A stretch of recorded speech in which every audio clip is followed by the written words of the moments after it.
Bismillahirrahmanirrahim. Assalamualaikum warahmatullahi taala wabarakatuh. Saya ucapkan kepada pensyarah kesusastraan dan kebudayaan Melayu iaitu Datin Padalon. Pertama sekali saya ingin mengucapkan ribuan terima kasih kepada Puan kerana memberi kami peluang untuk membentangkan tugasan dua iaitu persembahan.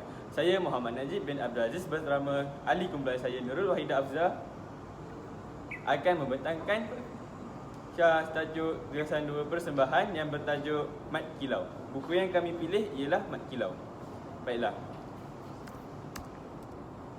Mat Kilau merupakan karya Abdul Wahab Hamzah yang diterbitkan pada tahun 1988 yang diterbitkan oleh Dewan Bahasa dan Pustaka yang merupakan genre sastra kanak-kanak.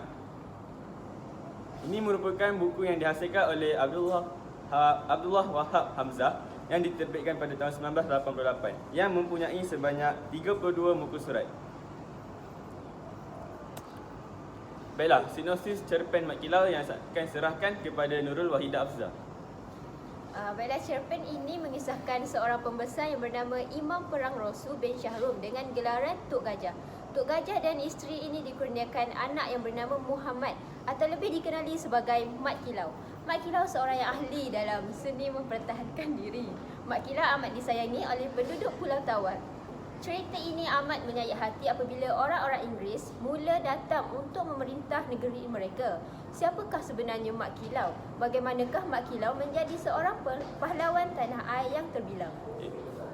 Sebelum kita masuk ke kritikan-kritikan sastra, izinkan saya untuk menghuraikan atau meringkaskan cerita-cerita Mat Kilau ini. Okey, baiklah.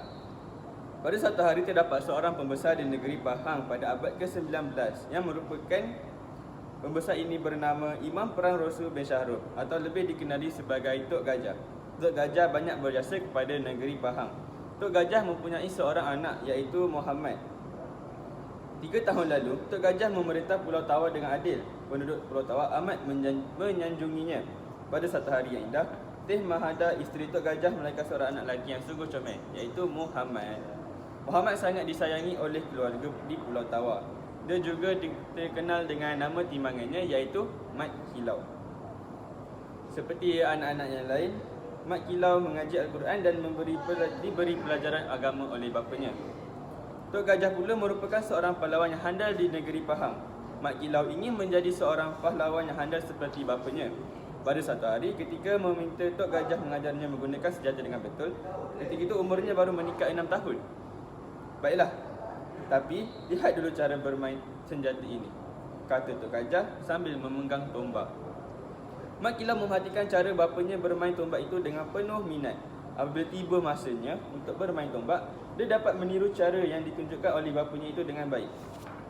Seterusnya, setiap hari selepas berlatih daripada bapanya, yang dilatih oleh bapanya, Mat Kilau seperti kanak-kanak lain dan bermain bersama rakan-rakannya pada waktu petang. Masa berlalu, pada satu malam, Mat Kilau dipanggil oleh bapanya. Bapanya berkata, "Anakku, kamu sudah berumur 12 tahun. Sudah patutlah kamu dihantar belajar pengetahuan agama dengan orang yang lebih pandai daripada bapa. Bapa akan menghantar kamu belajar di Kelantan. Di sana, kamu belajar dengan Tuan Haji Bontak Osman di sebuah sekolah pondok," beritahu Tok Gajah. Pada mulanya, Mat Kilau berasa sedih kerana ini merupakan kali pertama dia terpaksa berpisah dengan ahli keluarganya. Tetapi, dia telah berjanji dengan bapanya untuk belajar bersungguh-sungguh. Dengan itu, dia pun menumpukan perhatian kepada pelajarannya. 3 tahun berlalu, Mat Kilau telah belajar di Kelantan. Dia pulang ke Pahang. Tok Gajah dan Teh Mahada menyambut kepulangan Mat Kilau dengan penuh gembira. "Sekarang tibalah masanya untuk bapa mengajar kamu ilmu persilatan," kata Tok Gajah. Mat Kilau berasa gembira mendengar pelawaan bapanya itu. Itulah cita-citanya selama ini. Walaupun dia berminat untuk menuntut pengetahuan agama, dia juga mahu menjadi seorang pendekar yang handal seperti bapanya. Mat Kilau belajar dengan bersungguh-sungguh dan bukan setakat belajar dengan bapanya sahaja. Mat Kilau belajar dengan pendekar-pendekar terhandal juga untuk menjadi seorang persilat yang berjago. Hari bertukar hari. Beberapa tahun lalu, Mat Kilau sudah meningkat umur belasan tahun. Kini, dia sudah menjadi seorang pahlawan yang pandai. Tok Gajah meminta Mat Kilau untuk membantu mentadbir di Pulau Tawar. Kali ini, Tok Gajah mahu melatih Mat Kilau menjadi seorang yang pentadbir pula. Tidak lama kemudian, Mat Kilau berkahwin dengan seorang gadis cantik yang bernama Yang Ci, anak Imam Daud. Setelah berkahwin, Tok Gajah melantik Mat Kilau sebagai ketua di Budu, sebuah mukim di Kuala Lipis. Mat Kilau semakin dikenali ramai. Penduduknya pula menyanjunginya. Mereka hidup dalam aman sentosa, tetapi ini tidak berkekalan. Sehinggalah satu hari, Tok Gajah mengingatkan Mat Kilau supaya berjaga-jaga agar tidak tertipu oleh orang Inggeris, kerana orang Inggeris telah memasuki kampungnya. Ingatlah anakku, mereka itu hendak memerintah negeri kita. Kita sebagai anak negeri Pahang mesti menjaga negeri kita daripada dijajah. Mereka itu berniat jahat, pesan Tok Gajah. Boleh saya akan sambung cerita Mat Kilau. Malangnya, Inggeris dapat juga memerintah negeri Pahang. Kebanyakan pembesar negeri Pahang tidak puas hati, tetapi mereka tidak berani menentang Inggeris secara terbuka, termasuklah Mat Kilau. Hanya seorang pembesar negeri Pahang di Semantan yang berani menentang Inggeris, namanya Datuk Bahaman. Mat Kilau juga mahu menentang orang-orang Inggeris tersebut secara terbuka. Dia tidak gentar untuk melawan musuh. Dia meminta izin bapanya untuk membantu Datuk Bahaman. Bapanya mengizinkan permintaan Mat Kilau. Pergilah berjuang menentang penjahat itu. Bapa akan terus menyokongmu. Apabila sampai masa yang sesuai, bapa juga akan turut menentang penjajah itu bersama-samamu, kata Tok Gajah kepada Mat Kilau. Kubu perang pun dibina di Budu. Mat Kilau dan penyokong-penyokongnya menyerang pasukan Inggeris. Orang-orang Mat Kilau hanya bersenjatakan keris, pedang, lembing dan senapang hentak sahaja. Tetapi semangat mereka begitu berkobar-kobar. Mereka mahu mempertahankan bumi Pahang daripada dijajah bangsa asing. Pasukan Inggeris di bawah pimpinan Hugh Clifford itu dapat ditewaskan. Namun begitu, lebih banyak lagi askar pasukan Inggeris yang dihantar ke Budu untuk memberi bantuan. Akhirnya, Mat Kilau dan orang-orangnya terpaksa berundur masuk ke hutan. Pihak musuh pun membakar rumah-rumah penduduk Budu. Mat Kilau dan penyokongnya terpaksa berpindah dari desa ke desa kerana diburu oleh orang Inggeris. Pada suatu hari, Mat Kilau bertemu dengan Datuk Bahaman. Mereka bersepakat untuk bersatu dan menentang orang-orang Inggeris. Tok Gajah sudah menentang Inggeris secara terbuka.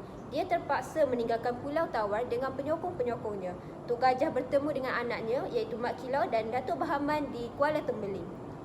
Mat Kilau, Tok Gajah dan Datuk Bahaman tetap diburu oleh orang-orang Inggeris. Ketiga-tiga pahlawan ini disebut sebagai penderhaka dan juga pemberontak kepada negeri Pahang oleh orang Inggeris. Akhirnya Mat Kilau, Tok Gajah, Datuk Bahaman dan penyokong-penyokong mereka terpaksa berpindah ke Terengganu. Mat Kilau, Tok Gajah dan Datuk Bahaman hidup di Terengganu dengan selamatnya. Mereka disokong oleh pembesar dan penduduk di negeri itu. Mereka membuat persiapan untuk terus menentang. Kali ini mereka hendak menyerang kubu Inggeris di Kuala Tembeling pula. Orang-orang Inggeris makin benci akan Mat Kilau. Mereka menyerang kubu Mat Kilau di Jeram Ampai. Pasukan orang Inggeris sangat kuat. Mereka dilengkapkan dengan senjata api yang moden. Dengan senang mereka menewaskan pasukan Mat Kilau. Akhirnya Mat Kilau, Tok Gajah dan Datuk Bahaman serta penyokong-penyokong mereka terpaksa berpindah ke Ulu Kelantan. Bagi Mat Kilau, mereka berundur itu bukannya berarti mereka kalah, tetapi dia tetap menunggu masa untuk kembali ke Pahang.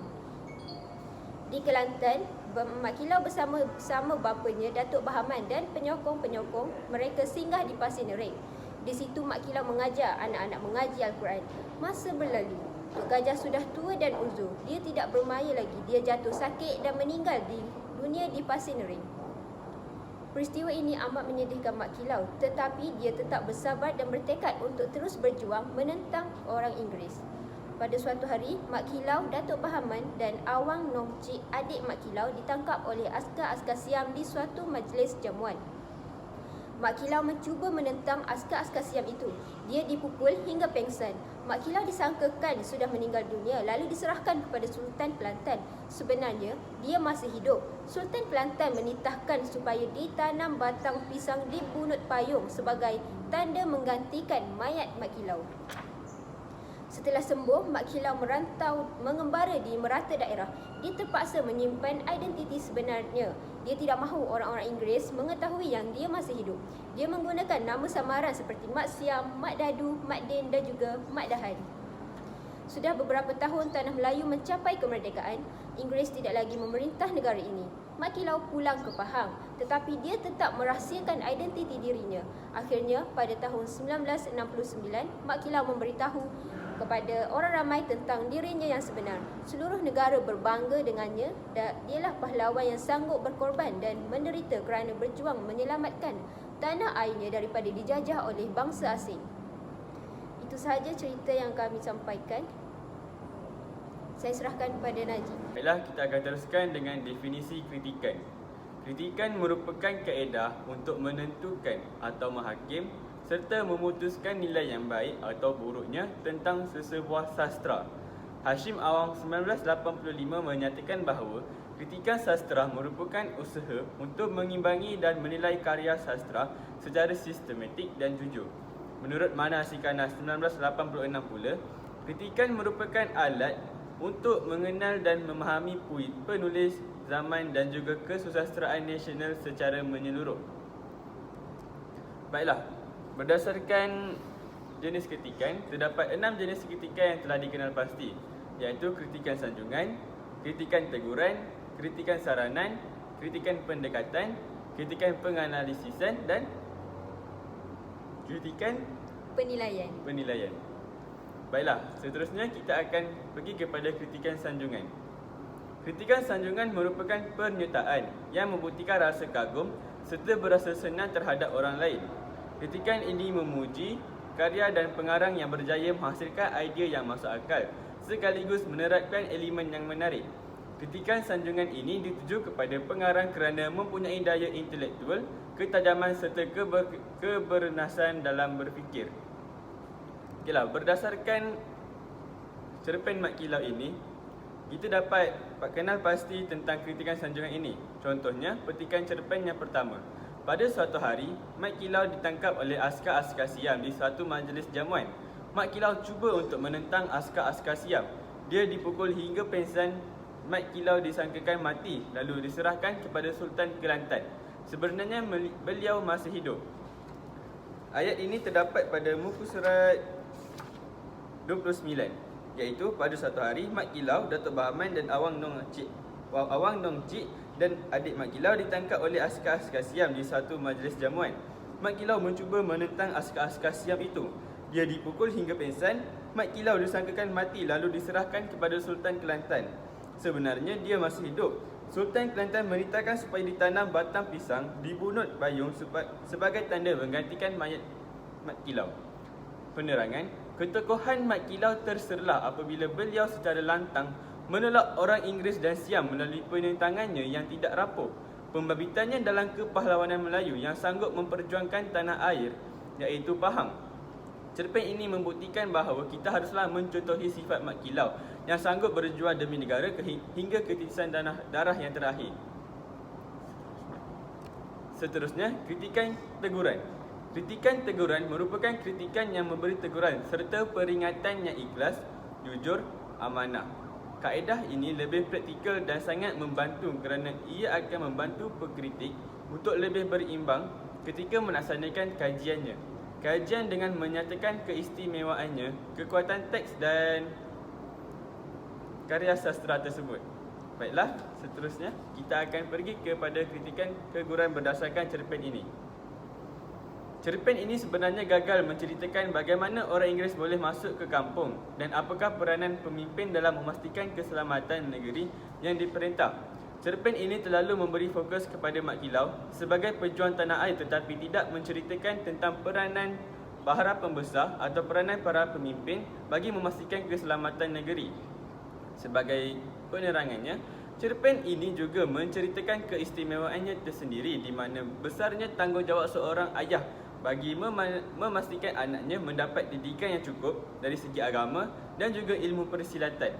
Contohnya, ayah menghantar anaknya mengaji di sekolah pondok pada usia 6 tahun dan mengajar anaknya ilmu silat setelah 3 tahun pada halaman 10 hingga 12. Iaitu kita dapat baca tentang masa berlalu. Pada satu malam, Mat Kilau dipanggil oleh bapanya. "Anakku, kamu sudah berumur 12 tahun.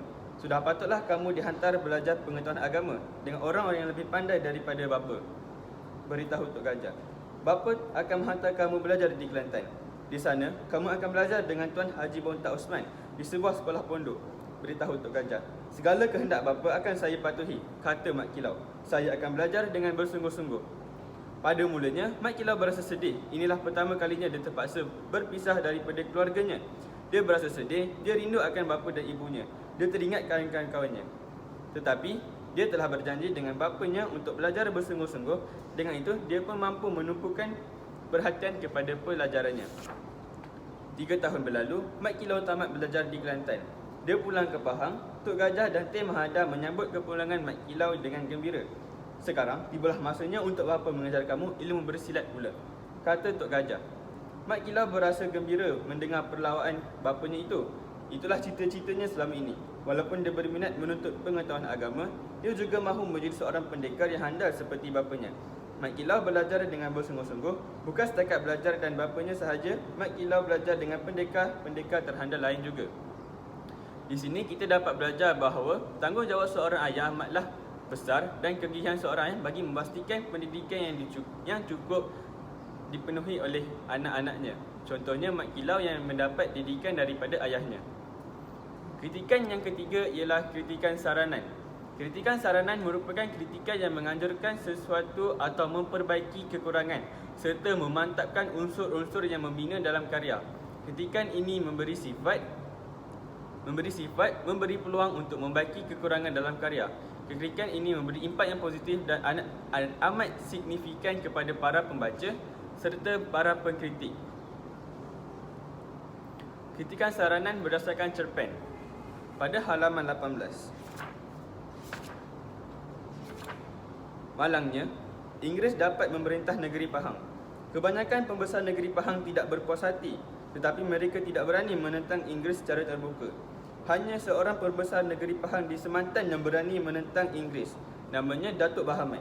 Mat Kilau juga mahu menentang orang-orang Inggeris secara terbuka. Dia tidak gentar untuk melawan musuh. Dia meminta izin bapanya untuk membantu Datuk Bahamat. Bapanya mengizinkan permintaan Mat Kilau. Pergilah berjuang menentang penjahat itu. Bapa akan terus menyokongmu. Apabila sampai masa yang sesuai, bapa akan turut berjuang menentang penjajah itu bersama-samamu. Berdasarkan cerpen ini, penulis perlu menceritakan lagi bagaimana orang Inggeris boleh masuk ke dalam negeri Pahang dan apakah tujuan mereka menjajah negeri Pahang. Penulis juga perlu menceritakan apakah peranan pembesar yang sepatutnya bagi memastikan keselamatan rakyat dan kemakmuran yang terjamin. Kritikan yang seterusnya saya akan serahkan kepada Nurul Wahidah Afzal. Kita akan sambung dengan kritikan yang seterusnya, iaitu kritikan pendekatan. Berdasarkan petikan cerpen yang dapat saya ambil daripada buku Mat Kilau ini, iaitu, "Anakku, kamu sudah berumur 12 tahun. Sudah patutlah kamu dihantar belajar pengetahuan agama dengan orang yang lebih pandai daripada bapa. Beritahu Tok Gajah. Bapa akan menghantar kamu belajar di Kelantan. Di sana kamu akan belajar dengan Tuan Haji Bontak Osman di sebuah sekolah pondok. Beritahu Tok Gajah. Segala kehendak bapa akan saya patuhi," kata Mat Kilau. "Saya akan belajar dengan bersungguh-sungguh." Berdasarkan petikan cerpen yang saya ambil ini, dapat kita lihat bahawa Mat Kilau dan ayahnya, iaitu Tok Gajah, mempunyai moral yang baik. Moral yang baik iaitu sikap atau tingkah laku yang terpuji yang merupakan tanda keimanan seseorang. Tok Gajah mementingkan ilmu pengetahuan dan berharap Mat Kilau menjadi seseorang yang dapat diharapkan. Mat Kilau juga seorang yang patuh akan bapanya apabila dia disuruh untuk belajar di luar negara. Meskipun pada waktu itu dia hanya berumur 12 tahun dan sangat rajin belajar untuk menimba ilmu pengetahuan. Seterusnya, kritikan penganalisisan. Kritikan penganalisisan tidak dapat ditemukan di dalam cerpen ini. Kritikan penganalisisan ini adalah berdasarkan 7 prinsip yang terkandung dalam teori takmilah yang bermula dengan ketuhanan yang bersifat kamal. Yang kedua, prinsip Rasul sebagai Al-Insan Al-Kamil. Yang ketiga, prinsip keislaman yang bersifat akmal. Yang keempat, prinsip ilmu dengan sastera yang bersifat takamul. Yang kelima, prinsip takmilah. Yang keenam, prinsip pada pengkarya yang mengistikmalkan diri. Dan yang terakhir ialah prinsip khalayak, bertujuan memupuk ke arah insan kamil. Melihat kepada ketujuh-tujuh prinsip ini, cerpen yang dipilih ini tidak mengandungi sebarang prinsip yang disebut. Dan kritikan yang terakhir ialah kritikan penilaian. Penilaian bermaksud melakukan pemberian nilai tertentu kepada sesuatu teks sastera. Antara kepentingan kritikan penilaian ialah menentukan teks sastera itu bermutu atau tidak. Berdasarkan cerpen Mat Kilau, hasil karya A. Wahab Hamzah, dapat dilihat bahawa karya ini merupakan karya yang bermutu tinggi. Hal ini dapat dibuktikan kerana cerpen ini telah diterbitkan oleh Dewan Bahasa dan Pustaka. Jelaslah di sini bahawa mutu dan nilai yang tinggi terkandung di dalam cerpen ini boleh dijadikan sebagai pengajaran kepada kita semua. Akhir kata, berdasarkan buku Mat Kilau ini, terdapat amanat yang disiarkan dengan isan Datuk Datin Dr. Hon Nurahan Datuk Ahmad Salihan Awariham, iaitu emaslah hati ini, datang semula ke Pulau Tawar ini, berjumpa dengan anak cucu sekalian. Datang bukan nak meminta-minta.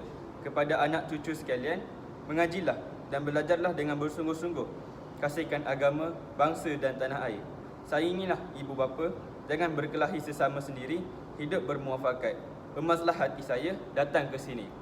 Sebagai kesimpulannya, cerpen Mat Kilau membuktikan dan menyatakan beberapa nilai murni yang harus diterapkan dan diserapkan di dalam diri kita sendiri atau diri semua orang sekalian.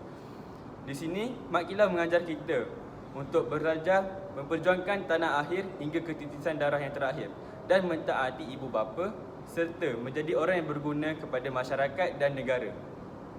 Mat Kilau juga mengajar kita agar tidak bermudah putus asa dan tidak mudah terpedaya dengan mainan-mainan atau anasir-anasir luar yang mampu menghancurkan sesebuah organisasi maupun sesebuah negeri. Sekian, itu sahaja daripada kami. Sekian, Terima kasih.